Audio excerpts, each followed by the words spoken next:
Good morning, everyone. Here's a little challenge. If you are one of a person who's in a Bible study group, and it's your habit in your Bible study group to talk about what happened the previous Sunday in the sermon, I'm going to give you a little challenge. The passage that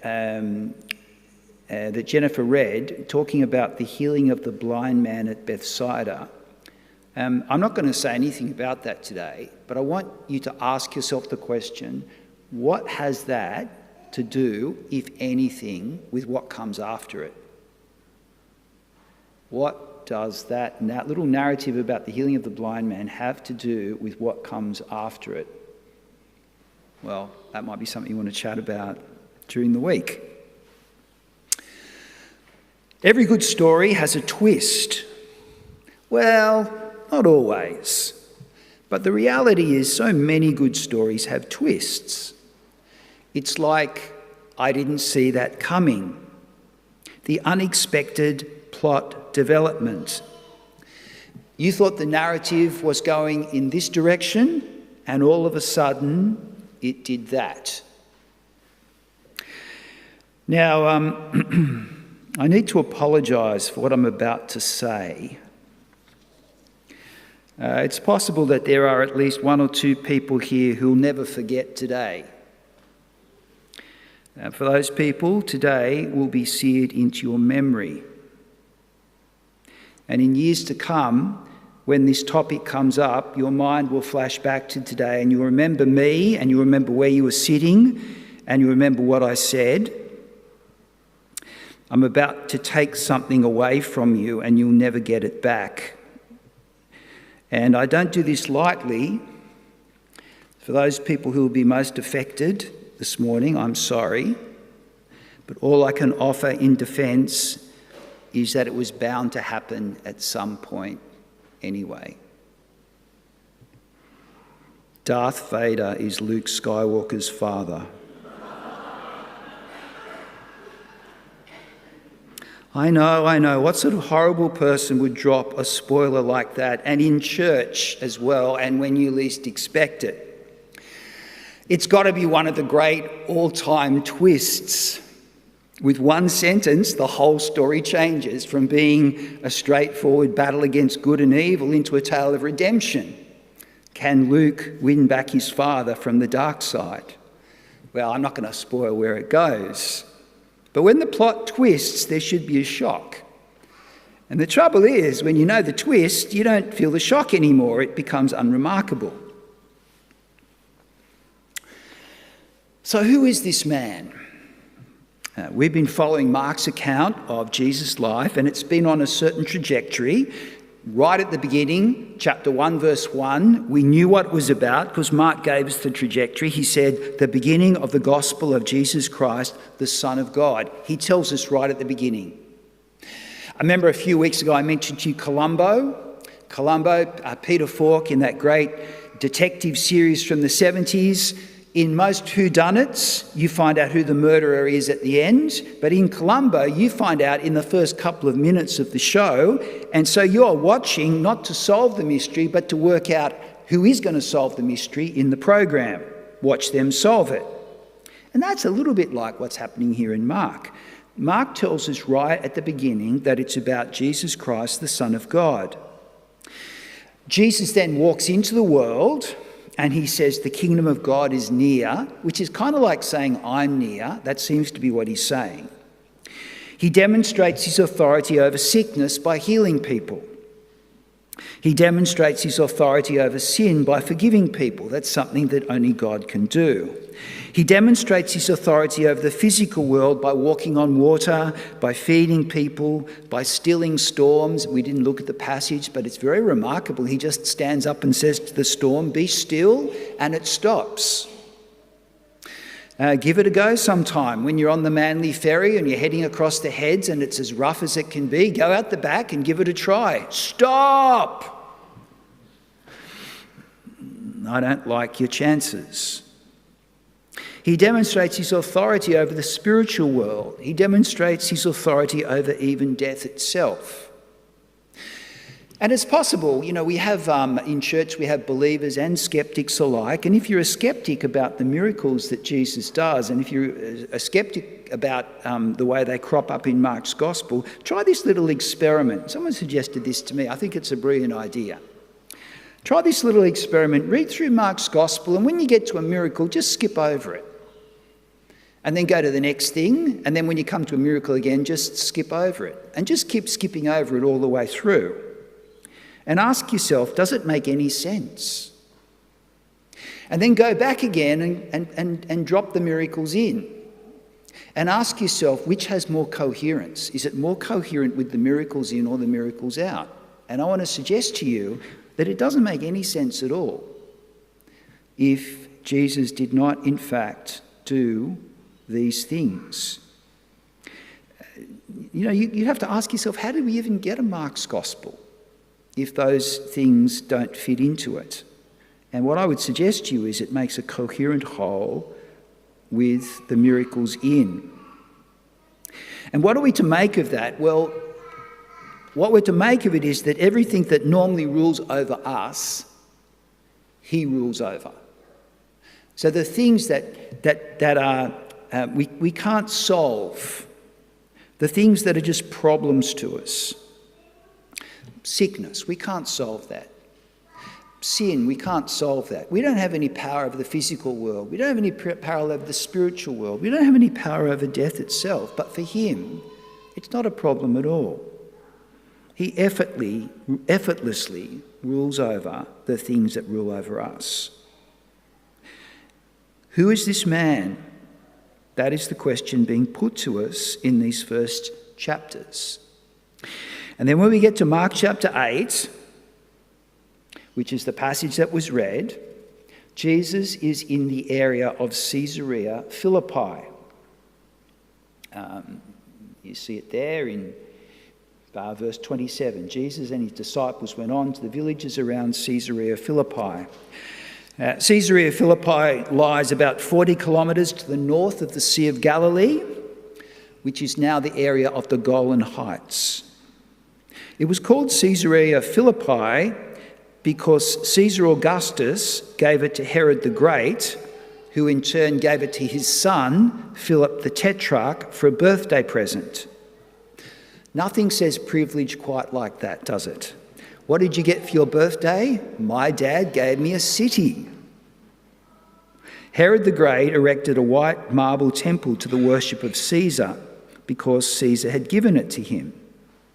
Before that, it was called Panias, and on that site was a pagan temple to the mythological Greek god Pan. You've probably seen pictures of him or effigies of him. He was half goat and half man.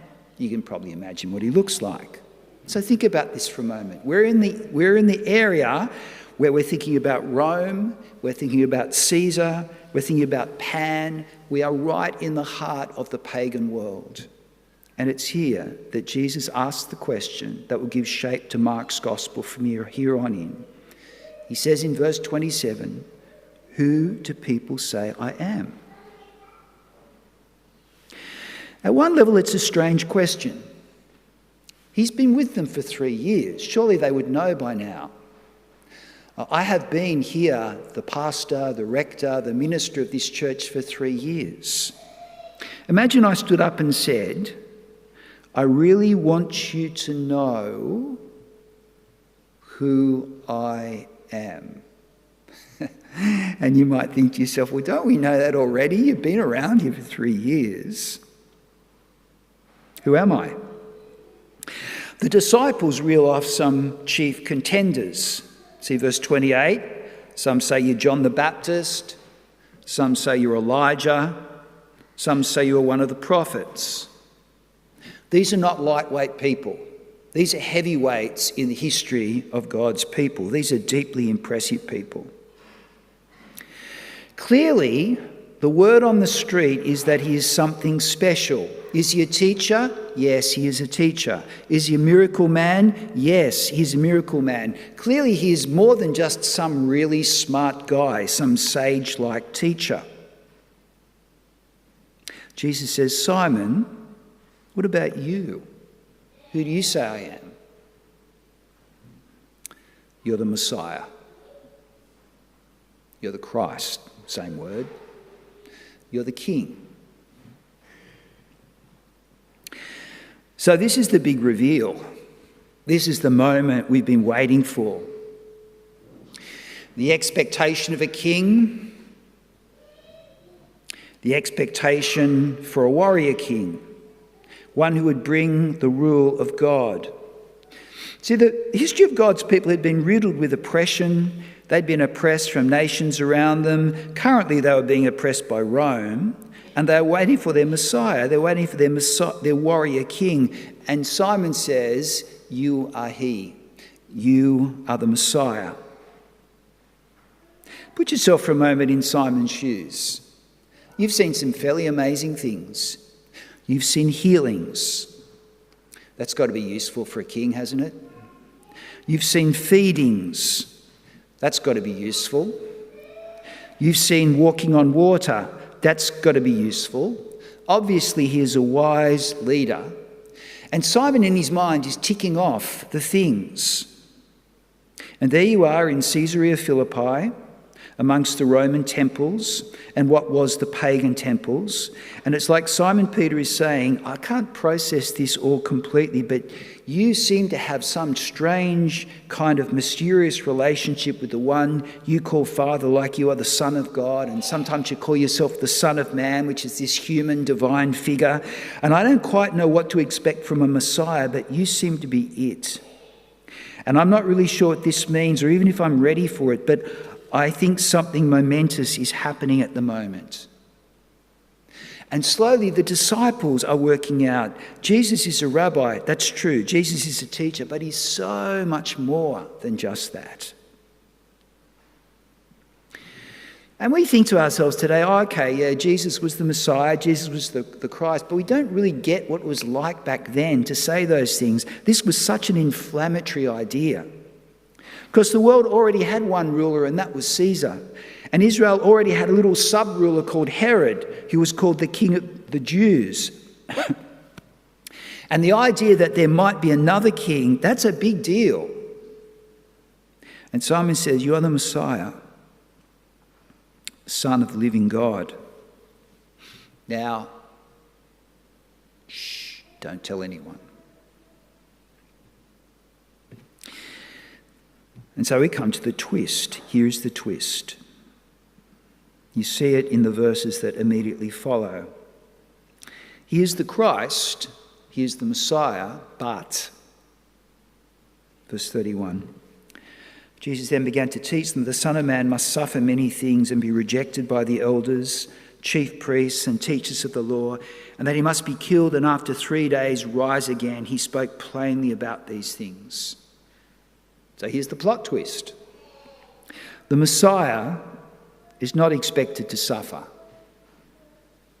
The Messiah was going to save people from suffering. The Christ was not expected to be rejected. He was going to do the rejecting. The Messiah was not expected to be killed, rather to live and rule forever. It just doesn't fit. How? And you can almost see Peter's brain whirring away, trying to come to grips, trying to make sense of all of this. And he pulls Jesus aside and says, listen, we can protect you. This is wrong. We can get weapons. We can do this. This is not the way the story goes. And Jesus says to Peter, Peter, get behind me. What you are doing, what you are saying is really devilish. Because the reason I've come is to suffer and to die and to rise. That's why I've come. So far in Mark's Gospel, who is Jesus? And we've worked that out, and Peter's worked that out in the first part of chapter 8. But now the twist, what did he come to do? And we know, don't we? We know what he came to do. He's come to die and rise. He's come to make everything right by carrying everything that is wrong. He's come to rule, but his crown will be a crown of thorns.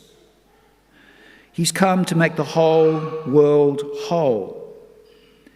But in making the world whole, it will require him to be broken. He will die and rise.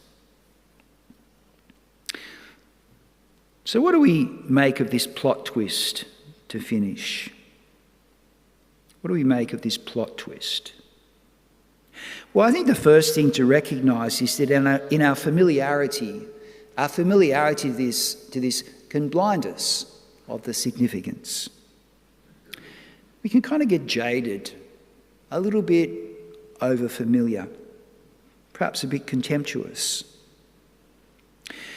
We think we know how the story goes, and sometimes knowing just a little bit, like Peter did, can be dangerous because you don't realise you don't know the whole thing. And it's always worth asking God to help you to read things with new eyes and to see in his word new things. Try and guard yourself. We need to guard ourselves against familiarity, which can make us jaded. The second thing to realise is that plot twists happen. Things don't just keep going on the same trajectory. Stories don't go on the same trajectory, and nor do our lives. It might be that your life story is currently unfolding and there is a twist happening. It might be that as your life is unfolding, Jesus doesn't really have his rightful place. You might reflect on it and think to yourself, he doesn't really seem to have the place he should. You may well be a strong and self-sufficient person, but is there a place in your narrative for Jesus? And is it the right place? Plot twists happen. They happen when you least expect them. And God may bring you a message you're not expecting, which totally shifts the course and trajectory of your life. When God speaks, what will you do? And lastly, the question, who is this man? Who do you say I am? Says Jesus. It was the key question that Jesus was putting to Peter. He focuses down on Peter. I'm not interested in what other people say. Peter, who do you say? And it's the key question that's being put to us today. And the power of the question is such that when you are asked, the answer you give will in some ways go to define you. That is how powerful the question is. And so this morning, I wonder if you could let Jesus ask you that question with a gentle probe or a gentle prod into your heart, where he says, who do you say that I am? Just like in Mark's day, there are all sorts of ideologies, different concepts of who Jesus is. Jesus the wise sage, Jesus the social worker, the doctor Jesus, the prophet and teacher Jesus, the political Jesus, the psychotherapist Jesus. Everyone has a version of Jesus. But how you answer that question will define you. Because here's the thing, you become like your God. If you're a believer in materialism, you'll become a materialist. If you believe in hedonism, you'll just seek every pleasure you can. If you follow I don't careism, you become like that as your God. You become like whatever you think the meaning and purpose of life is. If it's wealth, if it's success, if it's intelligence, if it's power, just fill in the blank. And Jesus' question to us today is a good one. Who do you say that I am? Peter says, you're the Messiah. You're the Christ.